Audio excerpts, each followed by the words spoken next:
Hello everyone. This video is going to be about Ishowspeed, the YouTuber who is known for visiting countries all over the world through his streaming platform. And this YouTuber, Morph Boss, is making a video on his family tree and shocking history of Indigenous, aka Native American, and Black American unity. So I found this video because I kind of already knew what this person was going to say, and I want to react to it and just tell you, I guess, what the truth or what I know is true of what he's saying and what is false. But let's go.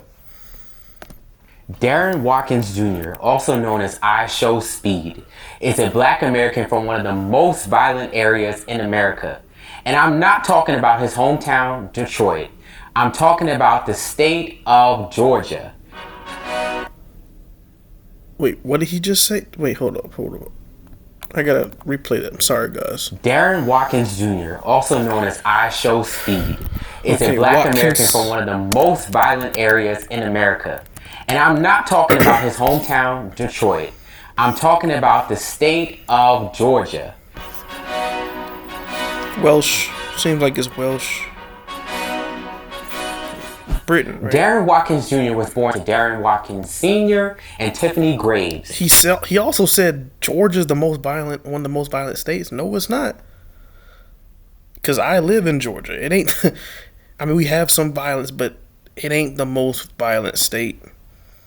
You know, I thought Alabama or Florida might be more violent because of different cultures, but Georgia, everywhere is not violent. But let's go ahead. Focusing on the Watkins line, Darren comes from a long line of present Black fathers. Darren Watkins Sr. was born to Larry and Elizabeth Watkins, and Larry was born to Harold. Harold Watkins was the first Black American fire chief in the city of Detroit. He was made fire chief in 1988. The first Black member of the fire department, Alfred Brown, was hired in 1894. But it wasn't until 1938 that two more Black Americans were hired, Marcina Taylor and Marvin White. And the white community was not happy about their hiring. A mob of about 200 people blocked the streets when Mr. Taylor and Mr. White showed up on their first day. According to sources, it was a... Wait, so was it because he was being hired in a white town, or because he got hired in a Black area as a firefighter? Because that doesn't really make a lot of sense. Because if you think about it today, most Black people, including myself, are so-called, Black Americans. We live in Black cities and Black towns. So, for example, in that time, right, if his great-grandfather was living in a Black town, right, no white person would care if he got hired as a firefighter. Now, if he was in a white town, that would make sense too. So this is why this doesn't make a lot of sense of what I'm listening to. Let's go ahead. A July day in 1938, a morning for slow-moving ceiling fans and icy soft drinks, not flushed faces and yells of rage. After members... Well, if you didn't know, during that time in 1938, when there were so-called Blacks trying to get those jobs, there were Blacks on the plantation picking cotton. So, yeah. Members of the firefighters union spread word through the neighborhood that Black firemen were coming. An angry white crowd quickly formed. The crowd swelled and swelled until Mayor Richard Reading finally sent top officials to the scene. But their ordeal was just beginning. It had been challenging enough getting hired by a fire department that refused until 1935 to give Blacks job applications. A U.S. Postal Service employee, Snow Grigsby, had founded the Civil Rights Committee in 1933 to battle discrimination in the Black hiring. Using his research to document institutional racism, Grisby spurred changes in black hiring at the Detroit Board of Education, Detroit Edison, Detroit Receiving Hospital, and the U.S. Postal Service, and the Detroit Fire Department. Of the black men who passed the firefighter's exam in 1935, Marcina Taylor wound up number 1 on the job eligibility list, and Marvin White was number 2. After becoming firemen in 1938, the two men faced a tougher test. Without flinching or blinking, they had to look raw racism in the eye. For 6 weeks after their first turbulent day at work, the men received police protection against residents in the surrounding area who rolled around shouting racial epithets. The two men's presence also stirred up alarm in their fire station's house. Co-workers refused to eat or sleep in the same room with them. Taylor and White had to bring their own dishes, pots and pans to work, and cook for themselves after the others were done. By 1980, Detroit continued to hire black firefighters in low numbers. According to department figures, 21.4% of the members of the firefighting... I don't know if I just don't know if I believe this, because... And I don't think I understand what he's saying, but like, if you look at Detroit, it is mostly a black city. How could it be hard for a black person to become a firefighter in a black town? I don't understand that. Because it was black during that time and it's black right now. So unless they talking about the blacks that came off the cotton field, right? But I don't understand, man. Let's go. Fighting division are black. Only 5 of the 390 top-ranking jobs are held by blacks. The city's population was roughly 60% black during this time, so the black representation in the fire department was not reflective of the general population. Yes, and Detroit is a black city founded by a black European colonizers. So that doesn't make sense to me. It was hard for him to become a firefighter in a black European city? Come on now. So Harold Watkins, Speed's great-grandfather, becoming fire chief in 1988 was long overdue. Harold's father, Jesse Watkins, also had an impressive career. He worked for the Ford Motor Company as a grinder. Working at Ford presented black Americans with a steady income. By 1940, Ford employed roughly half of Detroit's black American male population.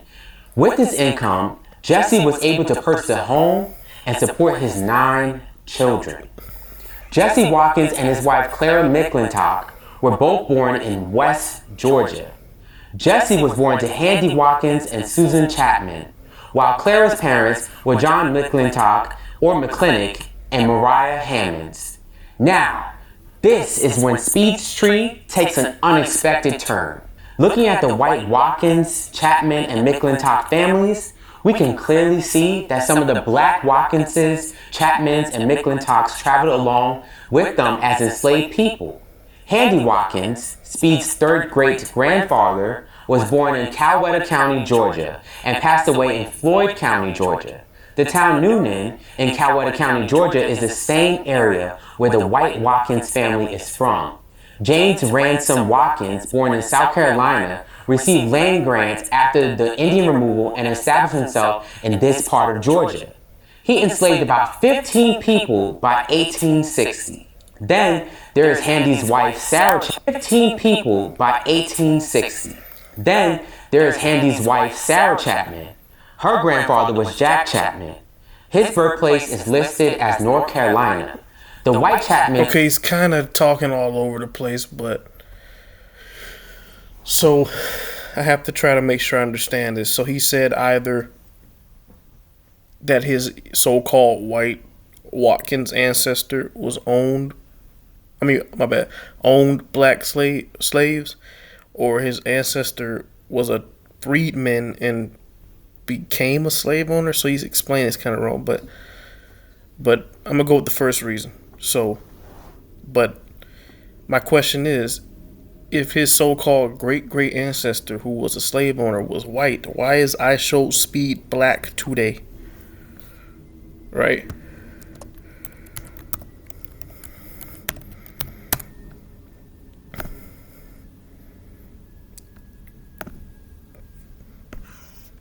he is black. Now let's look at his father. Or Negro, what they're going to call it, right?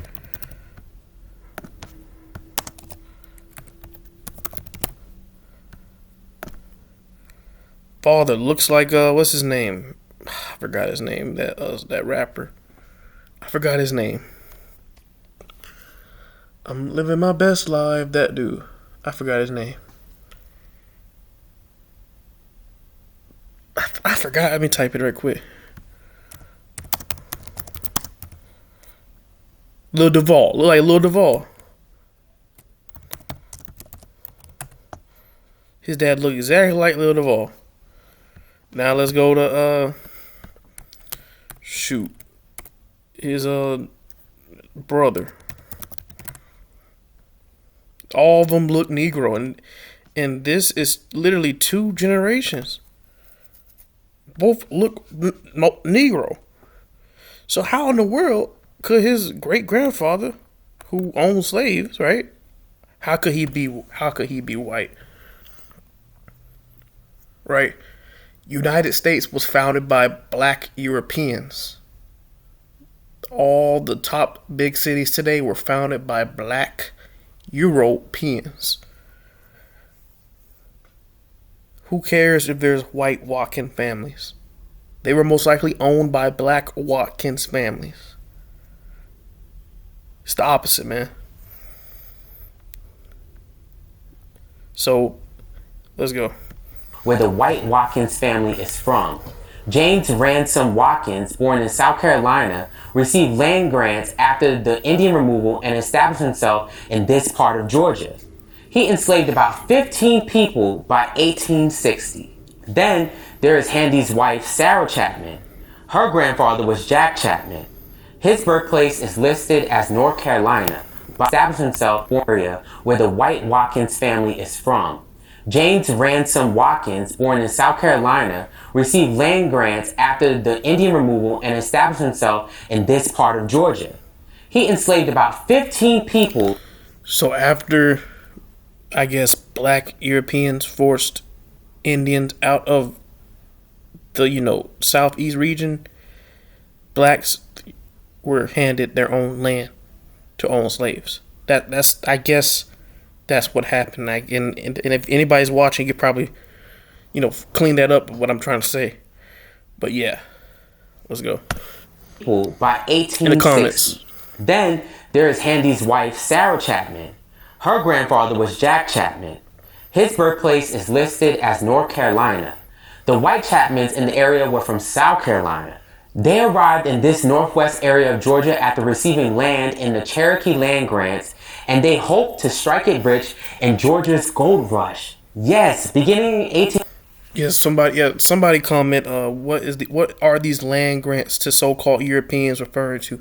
Because they said that Ishowspeed's white grandfather, who owned slaves, right, was given. So basically, the Cherokee that was in the region in South Carolina were forced out of the area after the Indian Removal Act, and then that white Watkins was granted land, and he was able to own slaves.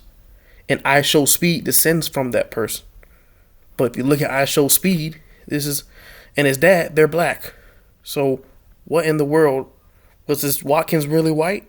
I don't think so. So let's get back to the point. 1829, Georgia had a gold rush which further disrupted the colonist-American-Indian relations. As for Darren's second great-grandmother, Clara McClintock, we can see that her grandmother, Leah, was living near the white McClintocks in Clay County, Alabama. We also see she was born in South Carolina, like the white McClintocks.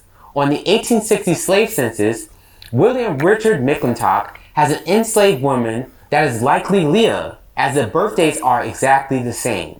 So this is Speed's fourth great-grandmother, listed as an enslaved woman in Alabama. Now, if you look at Leah's birthplace, it reads Clay County, Alabama. But Clay County wasn't formed until 1866. Clay County was carved out of Randolph County. Randolph County, Alabama was created in 1832 during the Indian removal. It is likely she was enslaved by the family in South Carolina and brought to Alabama. She moved to Rome, Georgia after emancipation. Some of Speed's ancestors were surely in the area before the whites arrived. You see, the Indian Removal Act paved the way for white settlers to move into the area. They took advantage of the land lotteries and land grants, just like they did in East Georgia, following the American... Nope. Like I said, if you're watching, I think Fabrice or anybody, I think you'll be able to debunk that. But I believe those whites that were granted were not white. They were black Europeans. Let's go. Revolution.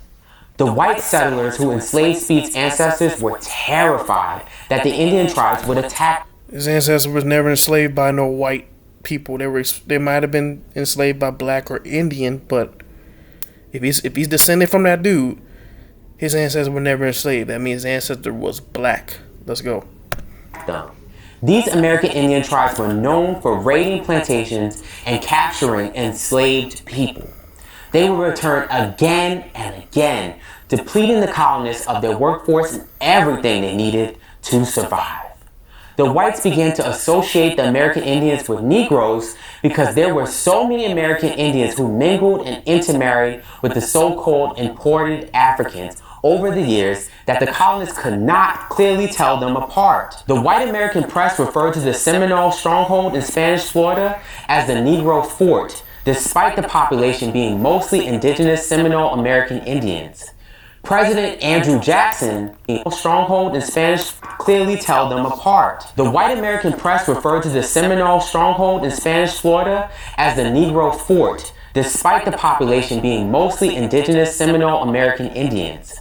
President Andrew Jackson, at the time he was a general, sent American troops to destroy the fort in 1816 due to the fear that the Seminoles would attack the white settlers. Captain Frederick Marryat also took note of the looming doom of American Indian and Negro unity.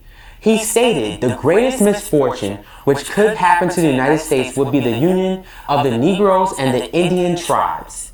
If this were to take place, the Indian population would rapidly increase instead of falling away as it is now.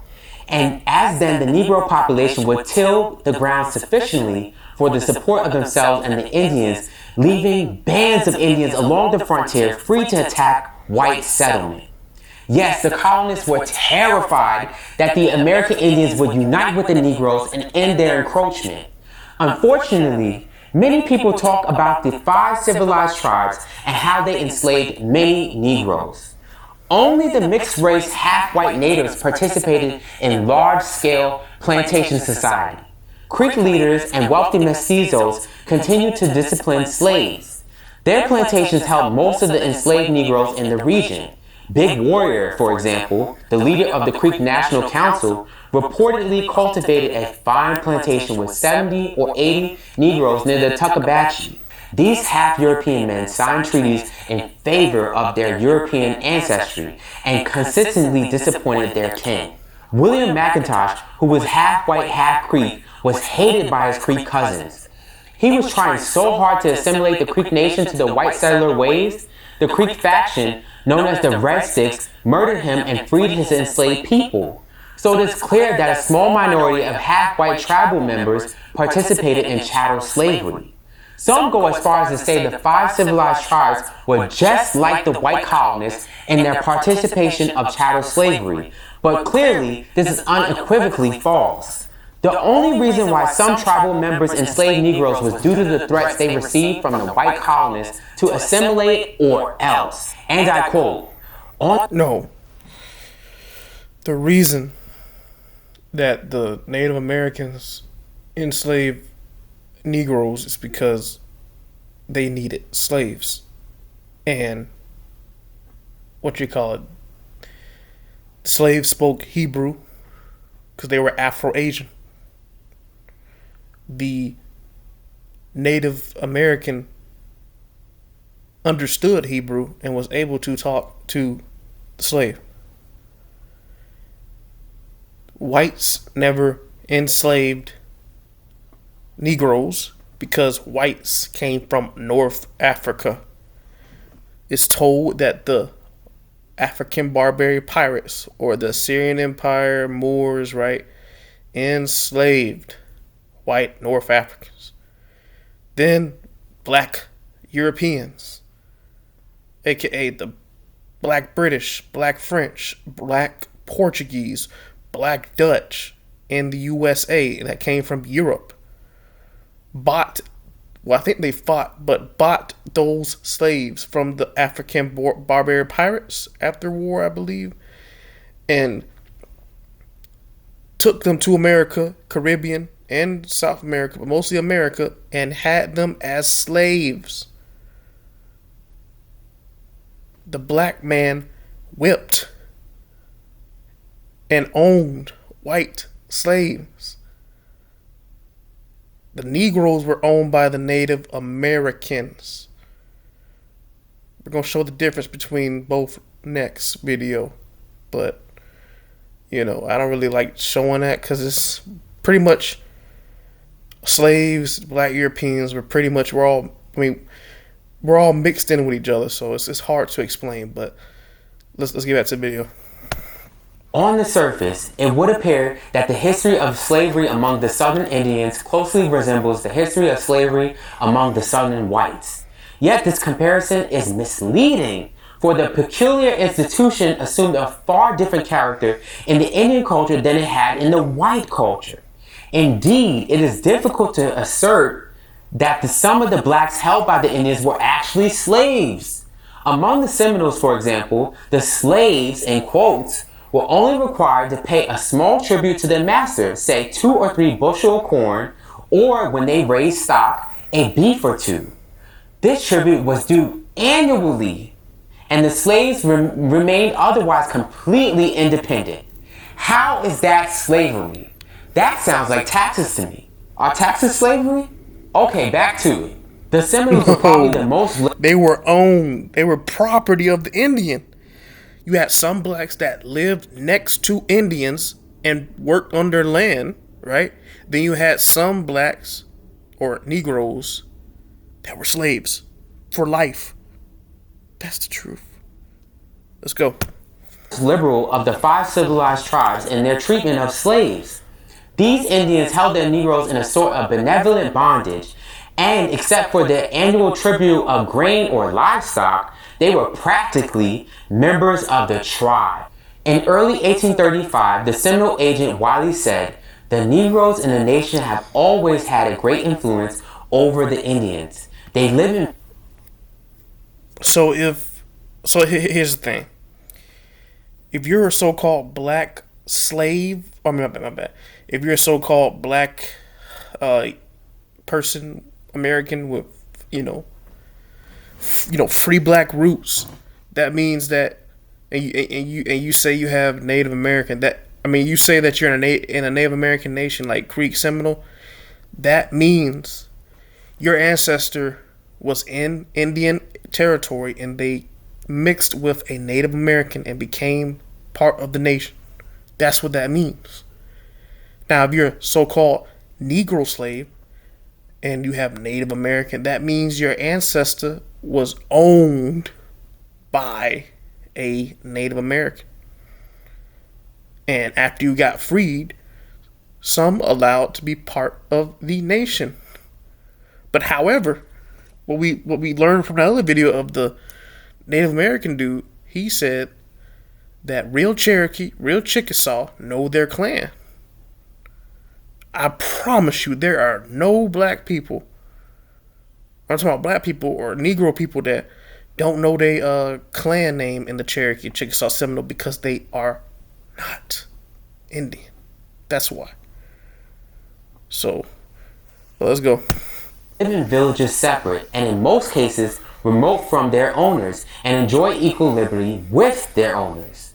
Many of the slaves had stocks of horses and hogs with which the Indian owner never assumes the right to intermeddle. In addition, many fugitive slaves made their way to the Seminole Nation where they lived in total freedom and were protected by the Indians. That sounds nothing like chattel slavery that the Europeans practiced. Hold on. Metal. In addition, Many fugitive slaves made their way to the Seminole Nation, where they lived in total freedom and were protected by the Indians. That sounds nothing. Those weren't slaves, those were black Europeans. Because the Indians owned Negro slaves too. A different type of black person or color, Afro person, right? So let's go. Nothing like chattel slavery that the Europeans practiced, if it was slavery at all. The relationship between the Indian and the black races was often quite close. The Indians often interacted socially with their bondsmen, and blacks often helped instruct the Indians in matters relating to white culture. Literate blacks sometimes taught their Indian masters to read, introduced them to Christianity, and served as important communication bridges. Read matters relating to white culture. This don't make sense because I told you we learned this from Lex Will and I think Fabrice too. But we learned that the Negro slaves spoke Hebrew. Or they spoke Hebrew. The Indians knew Hebrew. But they weren't Hebrew and they were able to talk to the Negro slaves. The black European didn't necessarily speak as much Hebrew, but they knew that they were the so-called Judeans. But what I'm saying is, right, this right here is BS. How are you going to be literate? How are you going to be a literate black slave, right?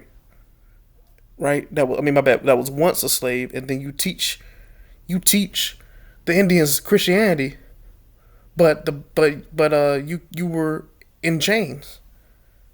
The Negro slaves didn't know anything about Christianity. That was the Europeans, the black Europeans. They the ones that brought Christianity to America. So you can't be the slave and the person promoting Christianity and being able to read well. So those blacks they're talking about were intermingling with Indians, those black Europeans from Europe. Let's go. Literate blacks sometimes taught their Indian masters to read. Ain't no such thing as a literate black. A slave literate to an Indian red master. It was a black European in an area with Indians. Introduced them to Christianity and served as important communication bridges within the white society. Intermarriage was common, and the black partners in such marriages was sometimes admitted full members. Yes, intermingle of black Europeans and Native Americans who were also dark but not Negro or black, In the tribe. The relationship between Indians and blacks become clearer when the position of free blacks in Indian society is examined. Free blacks resided in each of the 5 Remember, free blacks are black Europeans. Basically, they're saying that during the time of slavery, there were free black people. Those black people were from Europe. Okay? Now, when you say slave, black people, those were Negroes from Africa who came from Asia. So free black people are not free black people are not black people who used to be slaves and now are freed. No. Free black people during that time were blacks who were never slaves that came from Europe. Let's go. Civilized tribes. In 1832, B.S. Parsons, a government census taker among the Creek Indians, noted there is a number of free black families that seem to be in every way identified with these people, and the only difference is the color. These blacks were, in fact... No. The difference was the hair. Well, the heritage, but there were very dark-skinned Indians, right? Brown Indians. And then you had Negro Europeans, some with straight hair, like Cheddar Man, right?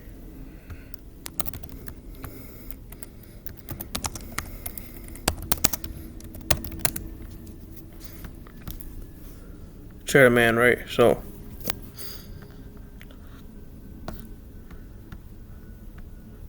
often granted complete citizenship in the Indian nation. This narrative... And, sorry, I forgot to finish that thought, but... And also, what you call it, one had straight hair and one had afro hair. So, what happens is when you mix a Negro or black European with a straight haired Native American, You get a curly hair, sometimes straighter. So that's what happened. It wasn't no black slave becoming freed from a white person and mixing with Native American. No, that's not what happened. Whites were owned by black people, y'all. Stop falling for that lie. Narrative is one that I never seen shared in the media, TV, or even most classrooms. That's a clear alliance between American Indians and Negroes. Now listen to this. So he's mixing shit. He's mixing stuff up, y'all. He's mixing stuff up. Sorry, my language. Negro and Black European ain't the same. All right. Black European are the people who colonize. And I don't care if I'm repeating. I have to repeat it because it's the truth. What else is to say? But Black Europeans founded up the United States of America. First the French. First the Spanish. Then the French. Then the British and Dutch, Irish, and Germans. All right. Those people met dark-skinned Native Americans who were straight-haired Asians, right? And they came on their land and made black towns, right? The Black Europeans bought slaves, bought white slaves from North Africa, right? They bought white slaves from North Africa and put them on plantations, going through chattel slavery in America, whipping them, hanging them, all that stuff. All the stuff we saw in the movies to black people in slavery, that happened to white people. Blacks did it to whites. And then also the Black Europeans bought black African slaves who came from Asia and sold them to the Native Americans, who used them as slaves for chattel slavery. And then white groups like the Russians, Ukrainians, a bunch of different white groups saw this and helped a lot of KKK whites, like in Georgia, what Lex Bush showed us, to help fight against the Black European slave masters to get freed. And the whites won. And then the Negroes that were slaves to Native Americans became, free, and the Native Americans were paid off reparations. And then there's a thing called Reconstruction, where they changed the history, and they basically whitewashed everything, saying that whites founded America, whites built America, whites colonized. But it was all black people that did it. And they also said the worst lie ever, that blacks were owned by whites. But no, it was Black Europeans who owned white African people. Whites had encouraged what they believed to be the Indians' natural aversion to the Negroes, but by the middle of the 1760s, some whites suspected that the antipathy was disappearing. Governor Wright reported that the Earl of Hillsborough, Secretary of State for the colonies, that the Indians not only were harboring fugitives, but also were enticing slaves away from their masters. The former slaves lived in such an idle life in the Indian country that they had an idea of being free. Loss of property and labor was detrimental to any province, but Wright had another fear. If an Indian war occurred, the Indians would arm the former slaves against the colonists and use the blacks to encourage those still in bondage to rise against their masters and join the Indians in order to obtain their freedom. Again, this is a unified front. Accounts of mixed African and American Indians listed by name. This is how Speed's family came to be. Ishowspeed's deep connection to this region of Georgia shows his family's tenacity and their will to keep fighting, even in bondage. If Speed was to take a DNA test, the autosomal ancestral breakdown likely would not show his American Indian heritage. These tribes were displaced and intermingled with many other nations, including foreigners. Commercial DNA tests do not have these tribes represented in their databases. For Speed to have ancestors that have deep roots in this area, some of its ancestors being born in this western portion of Georgia prior to the Indian removal, to see them listed as mulatto, these are all clear indications of American Indian heritage, which I plan to explore deeper. Ishowspeed comes from people who always put their best foot forward no matter what. And I can see that in him. Thank you for watching American Hidden History. And No, you clearly just said his Watkins ancestor was a slave owner. Unless you said it wrong, I didn't hear it. So that means Ishowspeed descends from a black slave owner, a black European Watkins from Europe slave owner who owned white people, maybe some black people too, but owned white people. That's what it sounds like. All right, because these two generations, they do not look white at all. They look black. So, that's it, guys. All praise to the Most High, and I'm out.